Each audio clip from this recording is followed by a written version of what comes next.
Hello ladies and gentlemen, and welcome back to the channel. Today you find us inside another particularly nice looking interior.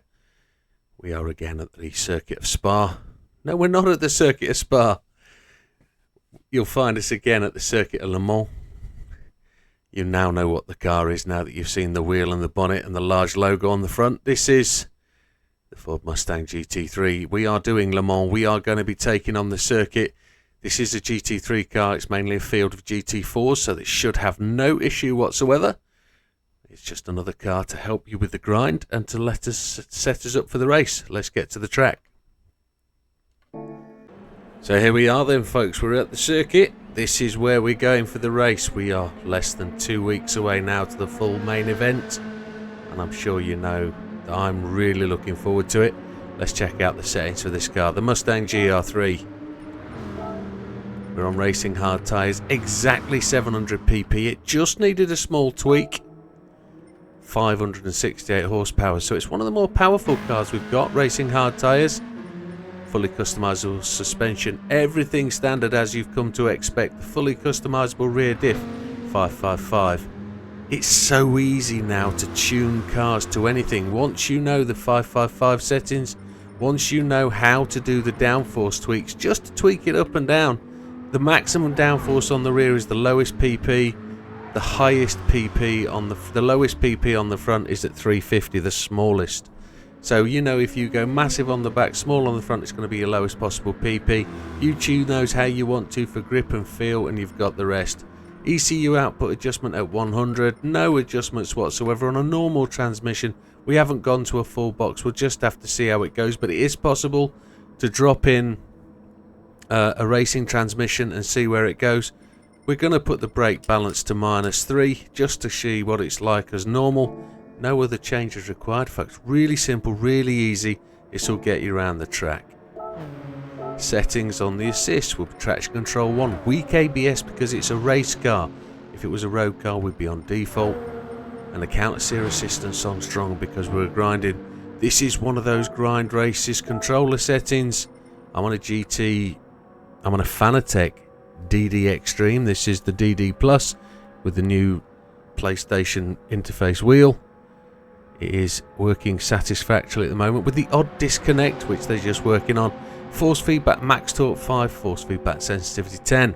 I am also sat inside a GT Amiga rig. This is the Prime. It has got all 4 screens mounted on rig. It's got a keyboard mount, it's got a controller mount, it's got a accessories mount where I have all my items for controlling the video. It's got wheel mount, it's got lighting mounts, it's got virtually every attachment you could ask for. It's got the adjustment plate for the seat so you can move it backwards or forwards, up or down. It slides backwards and forwards, really quick and easy to adjust. And it's also got the pedal adjustment plate, so it's got everything that you need to make this game a real cinch and to feel like the real thing. Are we ready to dive in? Let's see where we go. Let's do it, folks. So I'm normally going to talk you through the Le Mans event and why we're here and what we're doing, and because of that I'm going to see where this car goes fuel wise. It looks fairly thirsty as we get into the first corner. A manual box. I don't really know where it's going to go in the drive. We're going to have to drive it as it is. Rev it through the range. We've got 2.8 on the fuel. So we're going to short shift to try and get it to go the 3 laps. Mr. Cato having a little bit of a bump and a grind there with Mr. Bishop. It wasn't Mr. Bishop. It was Mr. Kevlin. We'll just give Mr. Cato the slide underneath the outside. Around Mr. Hayward. It feels good. 2.8 on the fuel. We're all right. Cookerman, Sugawara. We're going to go to the inside. We're going to try and get into the draft here of the guys in front. Mr. Gallo. Oh, he's just popping off dust there as we go screaming past them. There's no 7th gear, so we're at the top of the revs at 176. I'm going to brake just between these 2 corner flags here. Into 2nd gear, diving in. We used a lot of fuel there. Oh, we run really wide. We've used a lot of fuel at that point. Yeah, running that rev range just consumed a real amount. We're going to have to just back off a little bit to try and get the three laps. We don't want to be two stopping. But we do want to be two stopping. We don't want to be three stopping. There's me getting confused between twos and threes. So we just dropped it to fuel map 4. And we want that fuel to be at 2.5 when we get to the bottom corner down here. This is Mulsanne. So we're on the Mulsanne straight. We're just going through the Mulsanne kink. We're going over the Mulsanne rise. Then we come to Mulsanne, which is the sharp 90 at the end. I need to get this to stop into this corner. We're up to 8th place, so we're doing okay. The Mustang is proving to be a decent competition. We're at 2.5, so that's cool. Fuel map on 4. And we're charging hard down the straight. We want the fuel to be at 2.0 when we get to the end of lap. So I need to do a bit of advertising because the Le Mans event is all about Make-A-Wish, and we're trying to raise money for Make-A-Wish doing the full 24-hour race. If you'll join us on the 15th and 16th of June, which I know a lot of people are thinking, come on, you keep going on about this all the time, but it's very important. We're trying to improve the lives of a few kids in this particular area of the world. I mean, it could be for anywhere. Where you donate to is really kind of irrelevant, but it is important that it's for a gentleman, on behalf of a gentleman that supports this channel. I'm trying to pay a little bit back. He fundraises all the time for Make-A-Wish, and I'm trying to support him in his fundraising activities. So I'm trying to use my channel to be able to help him and his process and make him feel good about what he does, because it's a tremendous thing to give your time for somebody else selflessly. So whilst I'm doing this, it's not without a want. I'm wanting to have the experience of doing the Le Mans race, and I've selfishly recruited all these guys to come and help me and do this event. And it's going to be quite a thing to be able to do the full 24 hours, get your head down as part of a team or a solo, and to be able to put together this event. We've been discussing it in general. 24 hours behind the seat. You could do 8 hours really quite easy in a car if you were travelling somewhere. But then for somebody to turn around and say, well, actually, you can't go to bed after 8 hours, you're going to have to drive another 8. And you think, okay, I could do another 8 hours, I'll double shift it. You've done 16 hours, you've ploughed on, you've taken minimal time to stop, you've not particularly eaten because you're driving. And you get to the end of that 16 hours, that's a double shift in most environments of work, and somebody says, actually, you've got to do another 8. So you're in there for 24 hours in that same seat. You're going to be stiff, your eyes are going to be square because you're looking at the same thing all the time. It is going to be tremendously difficult. But you know what will make these guys drive on? It's the thought of what they're doing and trying to compete this. So if you're a solo, I know, you know, I'm 100% behind you, and you're going to hear my voice occasionally through the night encouraging you on. And I'm also going to I'm also going to encourage, and I don't know what the word is now, I've lost it. I'm going to applaud every time somebody makes a donation, because that's going to keep me going, and it's going to be tremendous to be able to watch you guys racing, those guys, and I mean talking to those guys that are going to do this race. It's going to make me tremendously proud to be able to watch you commentate on what you're doing and be able to encourage you to get around the track and complete this event. Now, for those people that are doing it as a team of 2 or a team of 3, you're going to have it slightly easier, but it's going to be no easy. How did we get a penalty there? We must have run out to the right hand side or to the left, one of the two. We crossed the white line before we should have. We're 6.9 behind. We've got actually loads of fuel at this point now. Using fuel map 4 actually helped us tremendously, didn't it?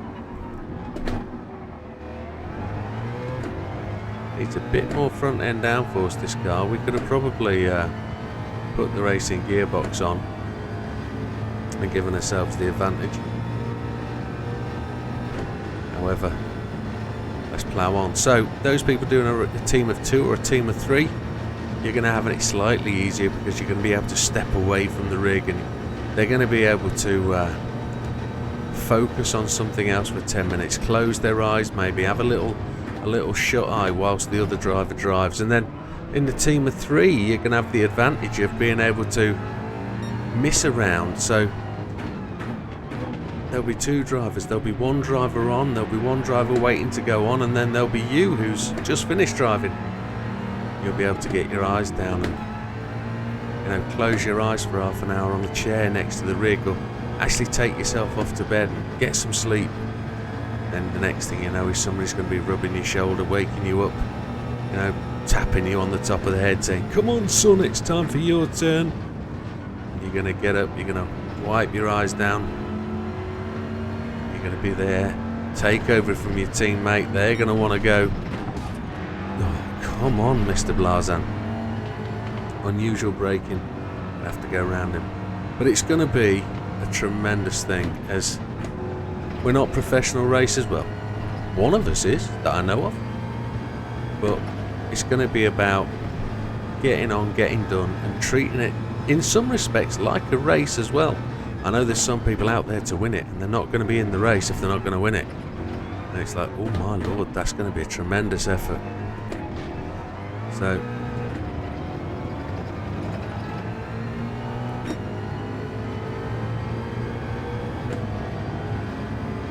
as we dig into this event, we're on to lap 3. We got the fastest lap of the race, but we're slow, look. That's because we've been using fuel map 4. We're going to have to set the hottie lap on lap 5.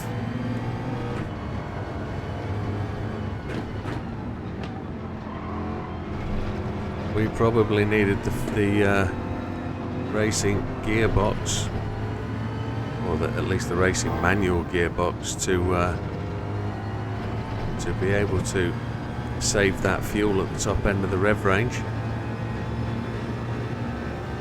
But we've never driven this car before. We're 18 miles into the race and we are chugging on.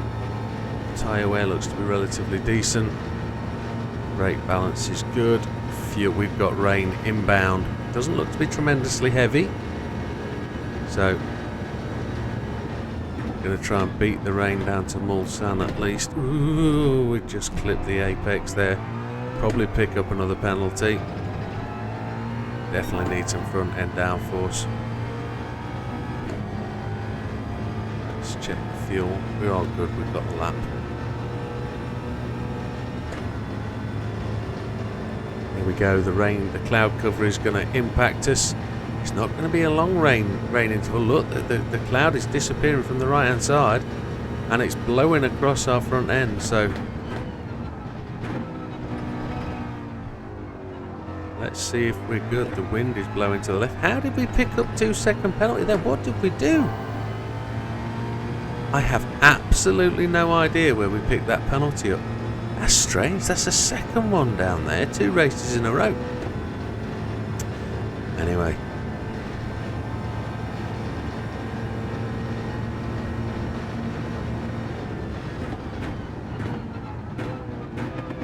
As we're ahead of Mr. Portilla now by 5 seconds, and this rain doesn't look like it's going to have a massive issue.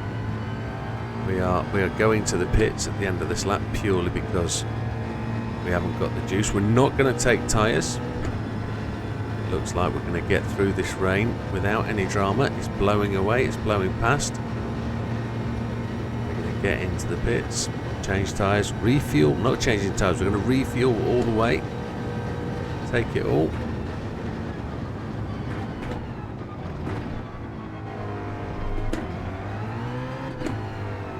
We're going to get penalised for the 2-second penalty, of course. We made time up coming through there though, didn't we? I don't think it's as quick as the previous car we used. But it's going to be interesting to see how this stacks up in the event. With the AI driving this setup, it's going to be tremendous.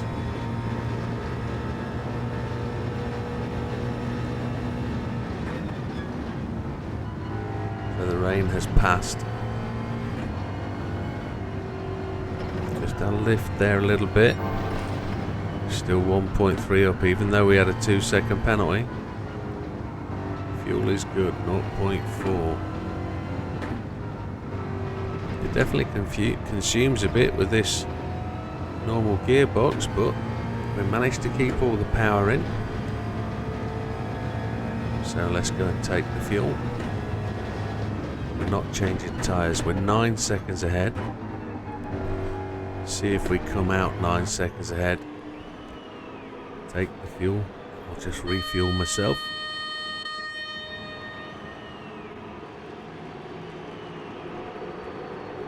That really is a long pit stop here. You're in 30 seconds it takes to get down the pit lane.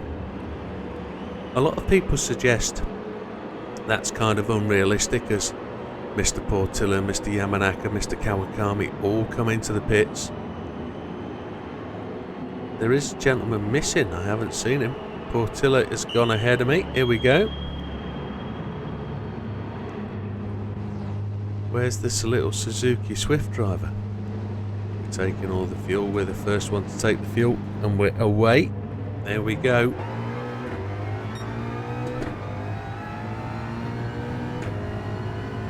And the sun's back out, which is tremendous. Have we got more rain coming in from the right hand side, or is that disappearing? I think that's blowing away, isn't it?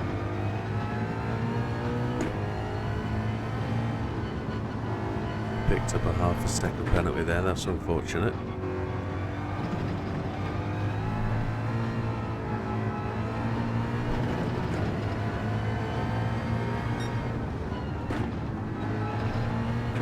Now it looks like we've had a little bit of a issue with the controls in the pits. I'm just gonna press pause a moment, then click continue. Well, what happened there was when we pitted and came out, the steering went incredibly light. As we came out the pits, I'm having double rotation on the wheel. That's an interesting one. I was told about that last night in the race, that can happen, but I've never experienced that before. And that's probably a Fanatec issue again. Lots of rain on the rain radar. Look, there's 3 or 4 events of rain. Just going to take a look at fuel. 2.8, we're good at this point. Back to the rain radar. Look, yeah, we've got a little element coming in. 5.6 seconds. Mr. Hazal in front of Mr. Portillo. Mr. Blazan is who I was looking for there. He's back in 5th place now. He's obviously had a little bit of incident as we're going round. Looks like we could have a little bit of a rain deluge. We might have. We might be in a little bit of trouble for rain, but let's see where we go. The sun's out, it's about to go overcast.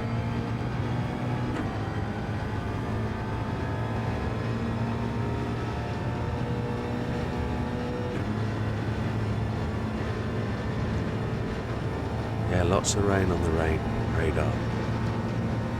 Other things to talk about. The channel is really going to look forward, and it's been geared up to the Le Mans event for a long time, but we have to start looking forward to what's going to come after that. We're already in the planning stages. So this week in the league we're doing the 2 Le Mans races for the league, and then next week we're doing the same thing, but we're doing it with the settings for the full Le Mans. So we're going to have damage at 100%, we're going to have the fuel and the time set to 1. Everything is going to be as per the event. And oh my god, look at this rain. The rain is coming in, and it looks like it's going to be relatively strong. There's going to be lots of it. This is a proper summer shower. You'd be reaching for your Kagul or your Rain Mac if this was a full full sort of summer's day in June in France. Are we going to be able to get through this without needing tyres? I think we might be lucky. We're just going to get a little bit of onslaught just here. But I think the tracks we're just going to go into where intermediates are the competitive tyre. Just going to overslow for this just a little bit. I'm going to go to the fuel map and see where we are. 2.3, we're good. Oh, come on. There we go, we missed the wall just. We should be able to get back to the start finish without needing anything. There we go, the rain is on its way, so that's great. There was rain, but it wasn't tremendously bad. It's going to start to dry up now as we get out the other side. Fastest lap of the race is ours of 4:11.014. Just a little bit of rain chucking down now. There's not much more to come.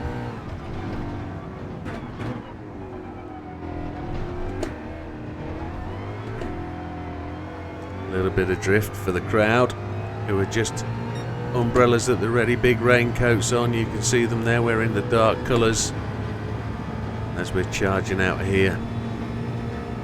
Mr. Hazal goes to the pits. This is our one opportunity to put a fast lap in, because we're going to pit on the end of lap 6.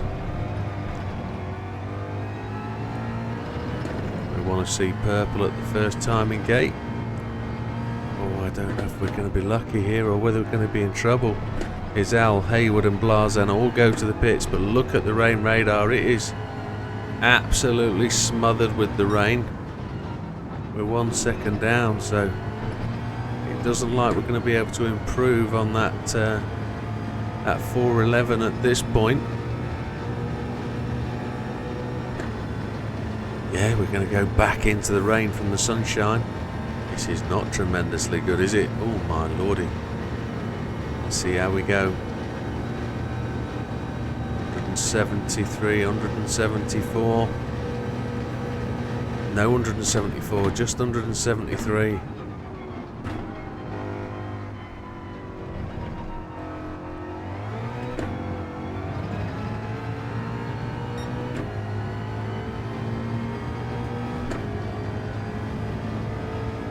There we go, charging down.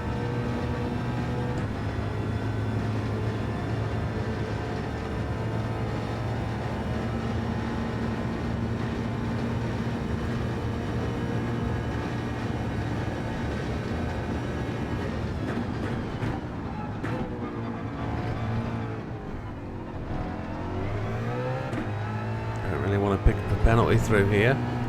Looks like the next bit of rain is actually not going to be too harsh as we drive down here. Let's check the fuel, make sure we're good. 1.6, it wants to be at 1.5 when we get down to the bottom of here. If it's 1.5, here it is 1.5 now. We're going to get all the way to our next pit stop, or we should do. I'm not going to watch the rain radar now. More concerned where we're going to go with the fuel, so I'm just going to short shift a little bit. We're 29.5 seconds in front of Mr. Portillo. These GR3 cars really do seem to take an easy stretch on these GR4s. The GR3s are probably too easy, but that's what the grind is all about. That's what makes it good.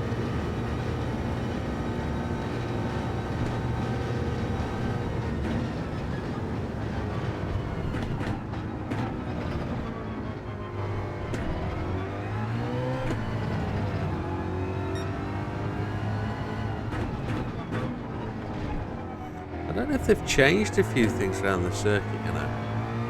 I used to think those Gantt signs on the right hand side were the triangular shaped sign. They now seem to be vertical on 2 posts. Quite interesting. They used to be like a forwards, an A-frame type sign. That's always what I used to remember. It's just today, looking to them on the right hand side, they look to be post that's pinned into the ground by 2 legs, which is quite interesting. We are purple. We've got another lap to go after this, so on the 1.2 that's good. If we're going to get improve on that lap time. We're doing really well in these wet conditions. And it's looking really quite damp still, but the rain has disappeared.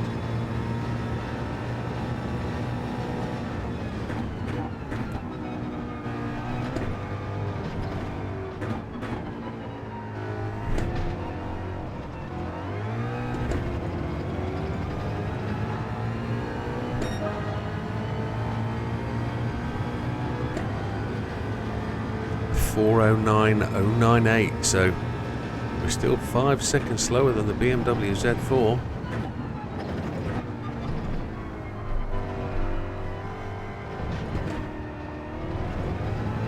And let's just check the fuel, make sure we're good. We're on 1.0, that's great.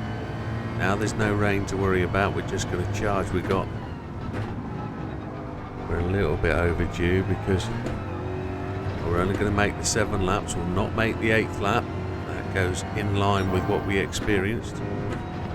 Much quicker through there as the track dries up. We're not going to be able to improve on the fastest lap, but we are some 27 seconds, possibly 17 seconds slower than the BMW Z4. Rear tyres are starting to look a little bit worn, but will we get 174? We do this time.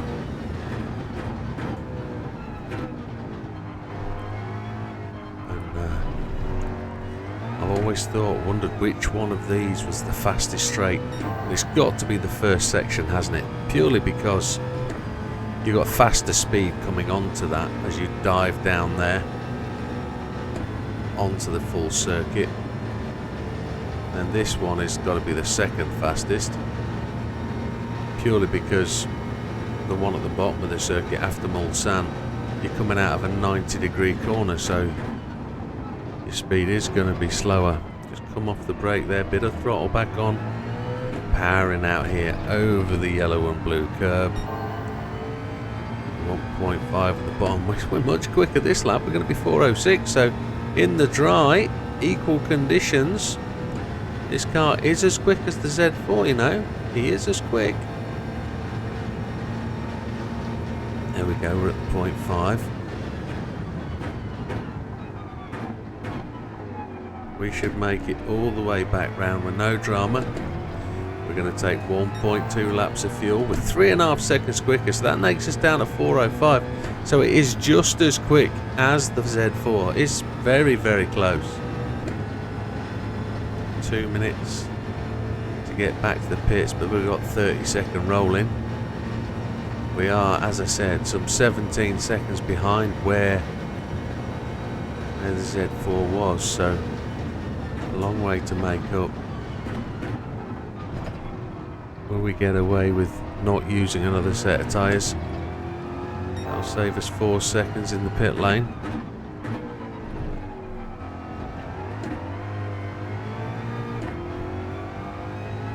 47 seconds ahead of Mr. Portillo when we were a minute ahead, which is probably really about close. That 17 seconds I said is probably true. We're going to pit, they're going to pit, they're going to have to.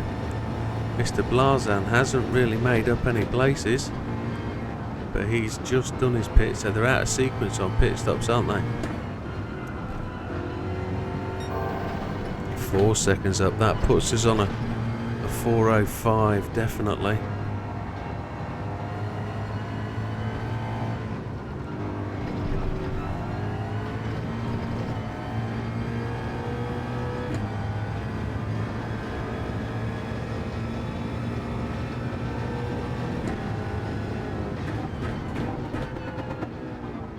We're in, we haven't forgotten to pit. We're not going to take tyres. We're just going to take the fuel. 1.2 laps. I think we're going to come out behind. I don't think we're going to be able to get out before the 4.0. I don't think so. 51 seconds ahead of Portilla. That time's going up. Yamanaka in 3rd, Kawakami 4th, Sugawara 5th, Mendoza 6th, Gallo in 7th, Hizal in 8th. The 4.0's ticking past. We're not even going to be in now. We're not going to make lap 8. That's such a shame. Let's take 1.2 laps of fuel. Come on. There it is. We've made it out before they've made it in. It's going to be interesting to see where Blazan gets to.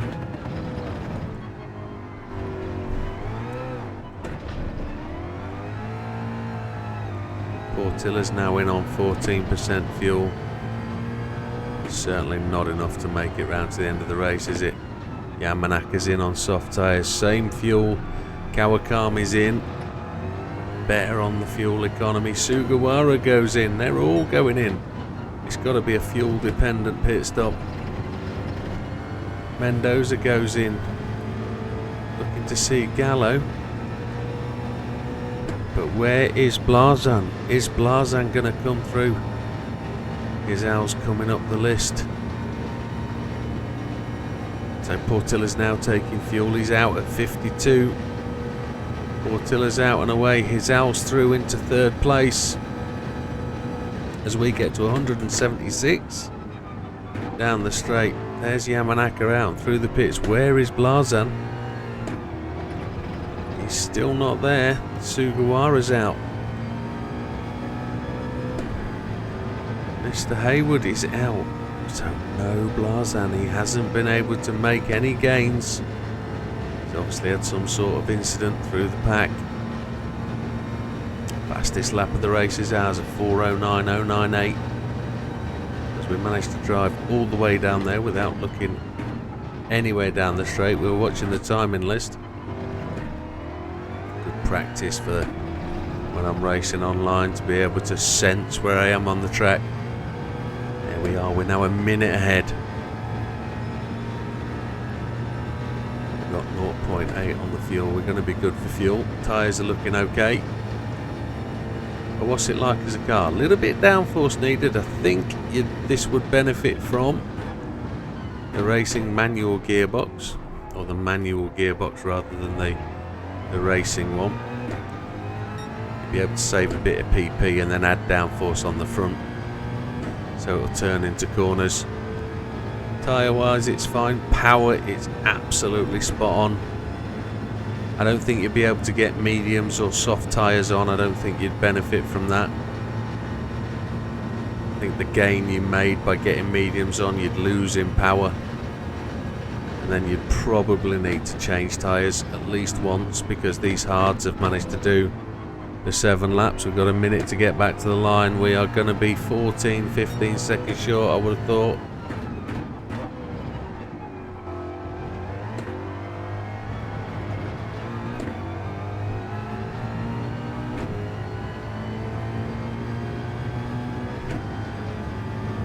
Minute and 4 seconds ahead. 41 seconds to get back to the line. It's going to be a struggle. We've got the fuel.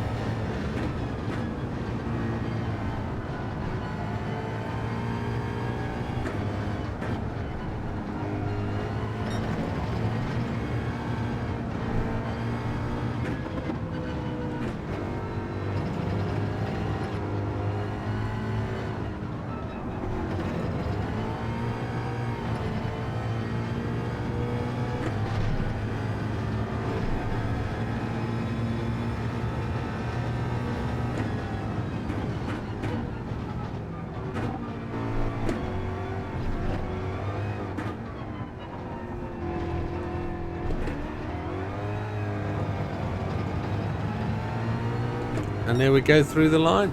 4 minutes 10, so we did make up through 8 seconds slower than the BMW Z4. But overall, a fantastic looking car, fantastic sounding car, and it just needs a tweak, I think, to make it the ideal grinder. Or one of the ideal grinders. It did really well. So 30 minutes 12 seconds, 1 minute 9 seconds ahead of Portilla. The rain was different. The BMW the BMW M4 GR4 comes in last place. Our fastest lap was a 4:09. But where did Blazan come? He came in 14th place. That was unusual for him. Unlucky. And there you have it. Does it win the clean race bonus? And it does, like with every other time we've done this. There it is, the full credits. pushes us to 34 million. And there we have it, folks. A 4-star roulette ticket for today. Happy days.